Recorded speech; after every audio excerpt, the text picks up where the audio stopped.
going on, guys? Back with another one. Today I got you guys my first Dynasty video on the channel. Just going to run through my three biggest buys in the Dynasty fantasy football landscape, why I like these guys, why I'm targeting these guys, why I'm looking to go out and acquire them, and hopefully help me win a fantasy championship this year. So, without further ado, let's just get right into it. At number one, I actually have Saquon Barkley. I have him as my Dynasty running back 5, and he is the keep trade cut running back 8 right now. Listen, I know a lot of people are going to ask how much juice does Saquon Barkley have left. He's battled a lot of injuries throughout the entirety of his career at this point. How much can we really expect from Saquon Barkley, no matter the situation upgrade? Well, let me just tell you, Saquon Barkley led the entire NFL last year in 30-plus yard rushes, tied with Devon Achane and Breece Hall at 5 apiece. So that shows you he's still got plenty of juice left. He's still got plenty of tread left on those tires. And when I cut on the film, I was actually extremely impressed, right? Of course, you didn't expect to see much with that Giants offensive line and that Giants offense, whether it was Daniel Jones or Tommy DeVito. But, man, he was making some plays out of nothing. And not some. He was making about 5 or 6 plays out of nothing a game. And I'll throw some clips up here so you guys can watch along with me as I break down this Saquon piece for you. But, yeah, he's making a lot of plays out of nothing, and I thought he looked absolutely fantastic. He was still pulling away from defenders. He was still getting to that second level with ease, getting past those guys with ease. And I think the sky's the limit for Saquon. Let's talk about the situation upgrade now, because you can make the argument that no skill position player in the entire NFL had a bigger situation upgrade than Saquon Barkley this year. He goes from the New York Giants, who ranked 31st in run block win rate, to the Philadelphia Eagles, who ranked 1st in run block win rate. And I know a lot of you might be thinking, well, Jason Kelce is gone, Jason Kelce retired.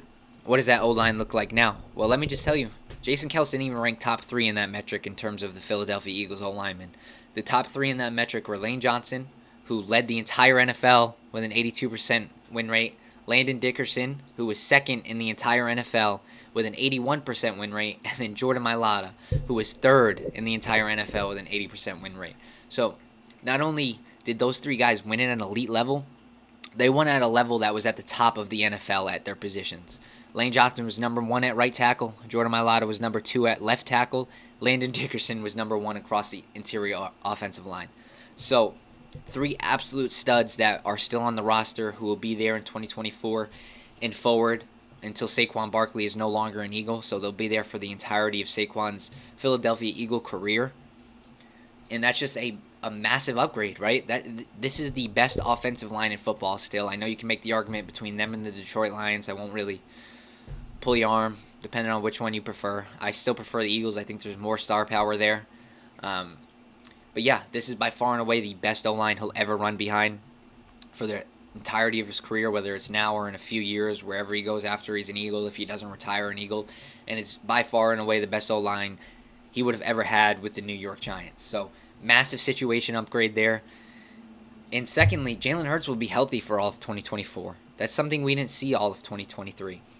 After Week 5 in that Rams game when he got banged up, we were dealing with a hurt Jalen Hurts for the entirety of that season. And I know a lot of you might be asking, why is that such a big deal? Well, I'll tell you. Arguably the biggest X factor in that Eagles offense from 2022 and then Week 1 through 4 of 2023 was Jalen Hurts' legs and his ability to use his legs and his rushing upside as an X factor. Because not only were teams not allowed to stack the box against the Philadelphia Eagles due to A.J. Brown on the outside, Devontae Smith on the outside, and then the Dallas Goedert on the inside at tight end, teams automatically had to take a extra defender out of the run fits because he had to key on Jalen Hurts in that read option game. And then when you think about the RPO game that they had going and cooking in 2022 and then early in 2023, that holds the linebackers steady. So the offensive line's always going to have a hat on a hat when it comes to the D-line, and then they're always going to be pressing up to the linebackers, which equates to massive holes for the running back to run through. And look no further than Miles Sanders' numbers in 2022. Career year for him. 1,300 rushing yards on a 5-yard per carry clip with 11 rushing touchdowns. And we think Saquon Barkley can't outdo that. Saquon Barkley is a much better player. Was a much better prospect coming out, arguably the most elite running back prospect we've ever seen at the position. And you mean to tell me that Saquon Barkley can't outdo that season that Miles Sanders had, which finished 10th in PPR in 2022? I just find that very hard to believe. Saquon Barkley is a more explosive running back a bigger play threat. So once he hits that hole, he's gone, as you see with the 30-plus yard rushes last year. And I think he's in store for a huge year. And now, with that being said, I want to take a look at Kellen Moore's offense when he was in Dallas from 2019 to 2021 and what it meant for Ezekiel Elliott's fantasy career for us. So in 2019, Ezekiel Elliott was the running back 4 in fantasy football. In 2020, he was the running back 11 in just 15 games. And then 2021, he was the RB6. In 2021, Zeke had already started to lose a step. Zeke already wasn't the same guy that we grew accustomed to. And he still put up an RB6 season in fantasy football for us. So Kellen Moore clearly has a track record of supporting elite running back fantasy finishes. And to touch on that further, the reception upside in this offense. In those 3 years, Ezekiel Elliott had 54, 52, and 47 receptions, which would have been good for 2nd, 3rd, and 4th in Saquon's last 4 seasons. So there's legitimate pass-catching upside in this offense that Saquon hasn't quite seen since maybe his rookie year, right? When he had almost 100 receptions, or he might have had 100 receptions. So you're talking about a potential to have, if you're in full PPR, 50-plus extra points just from the reception totals. And now, I know a lot of people are going to talk about, well, Jalen Hurts doesn't like to throw to the running back. Jalen Hurts doesn't throw to the running back.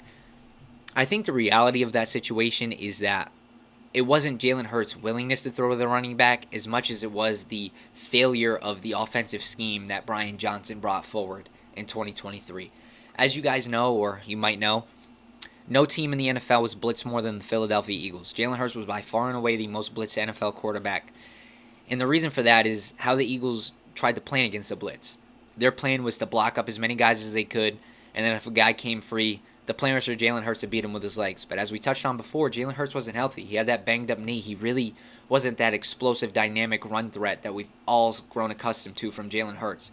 Couldn't really make things happen out of structure. And that took away a huge part of their offense. And that really was their plan against the blitz.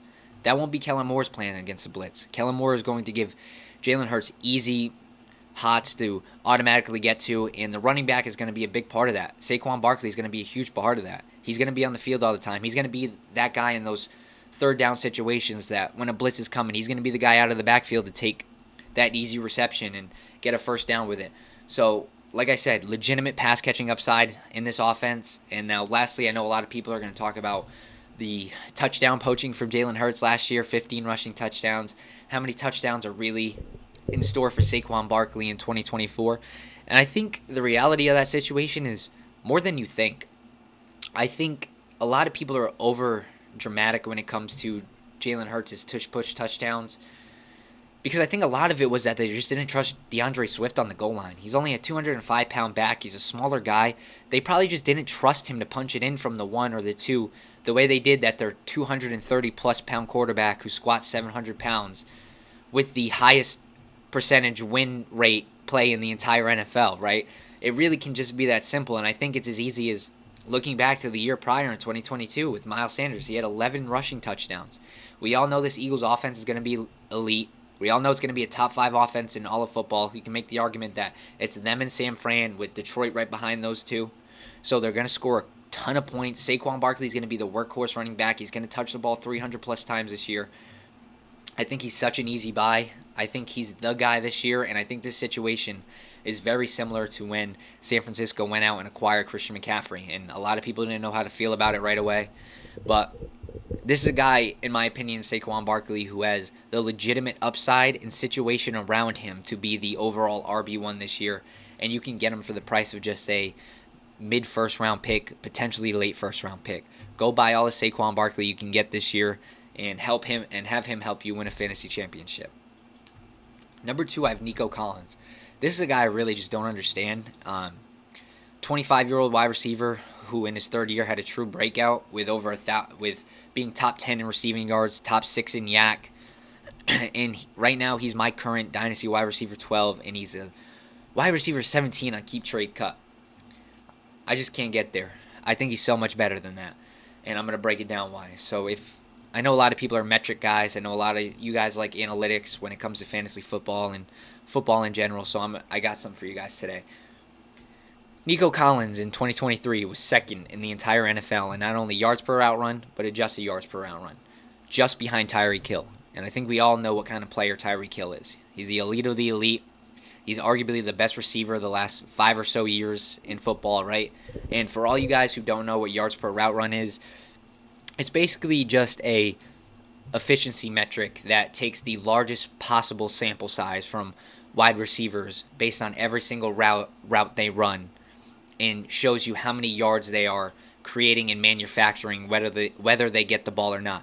It's a great metric that pretty much shows you how efficient they are and how much separation a wide receiver is creating. And Nico Collins was second in that metric in the entire NFL. But I would like to get deeper than that. The only wide receivers to post a 2.7 yards per route run last year were Nico Collins, Tyreek Hill, Justin Jefferson, CeeDee Lamb, Brandon Ayuk. Yet Nico Collins is priced significantly cheaper than all those guys while being the same age, if not younger than some of them. Not convinced yet? Let's get deeper.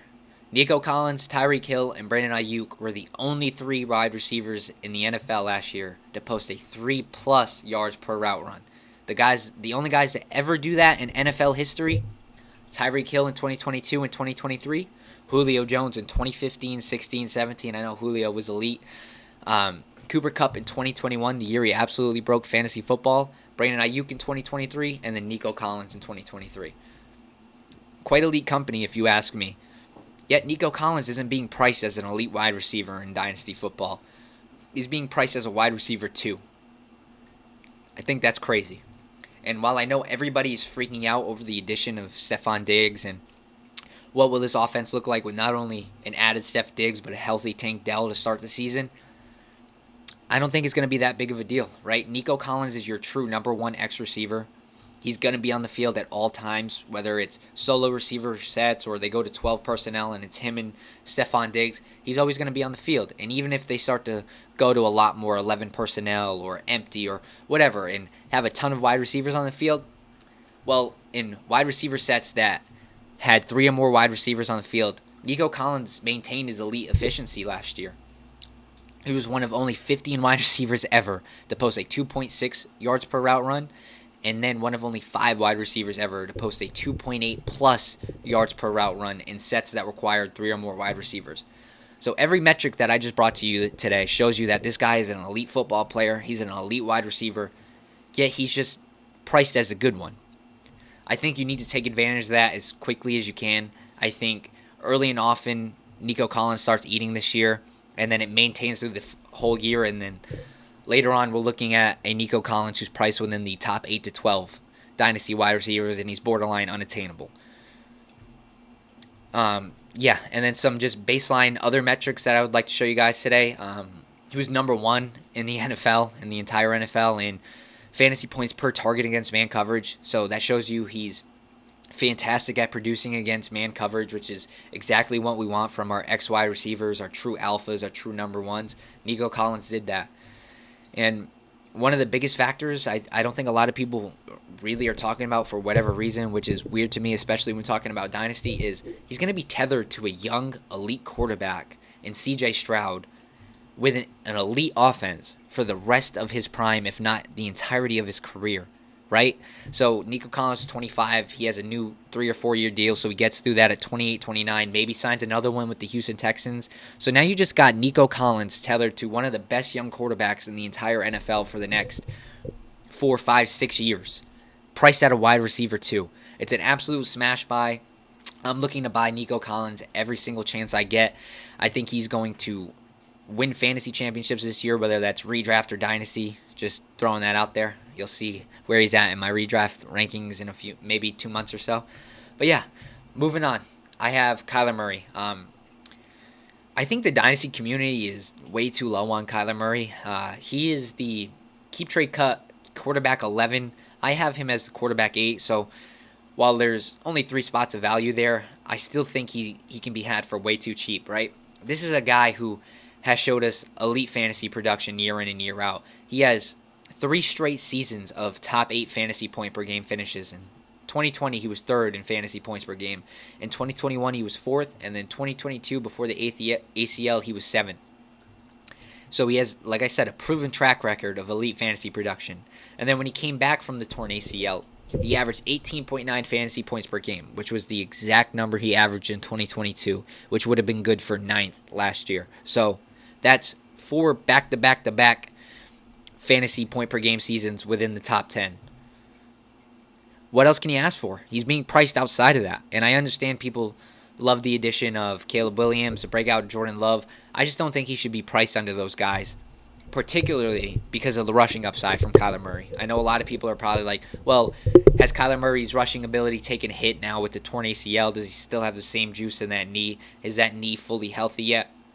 When he came back last year, he averaged 30.5 rushing yards per game at a 5.5-yard clip, which would have been 4th best among all of quarterbacks last year. So I think that shows you that that knee's good and healthy. He's still explosive. He can still make it happen with his legs. He still has that X-factor rushing ability that we love and chase in fantasy football, that Konami code quarterback thing that we all talk about.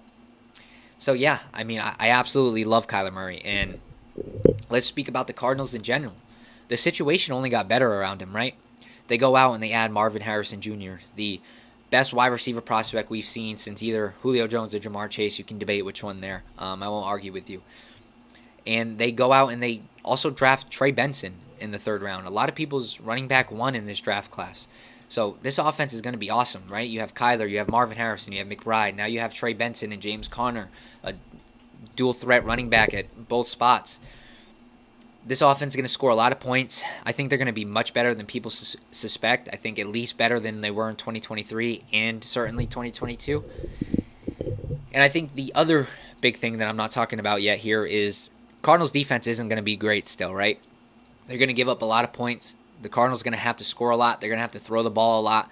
There's going to be a lot of time on Kyler Murray's shoulders where he's asked to go out and keep them in games, whether that be with his arm or his legs. And those are situations I love to target in fantasy football, especially with absolute dynamic quarterbacks, right?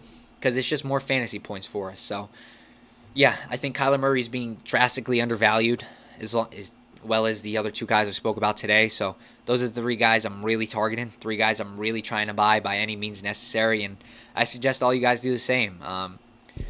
I have a top 3 sells video coming out soon. I was going to drop my rankings video for Dynasty, but I wanted to get these 2 videos out first because if I would have dropped my rankings, you guys would have instantly knew who I was going to tell you to buy and sell anyway based on how much higher or lower I am than Keep Trade Cut and the consensus Dynasty rank. So, yeah, that's all I got for you guys today. I hope you enjoyed. If you liked, please consider like, commenting, and subscribing, and I'll be back with another one. See you guys.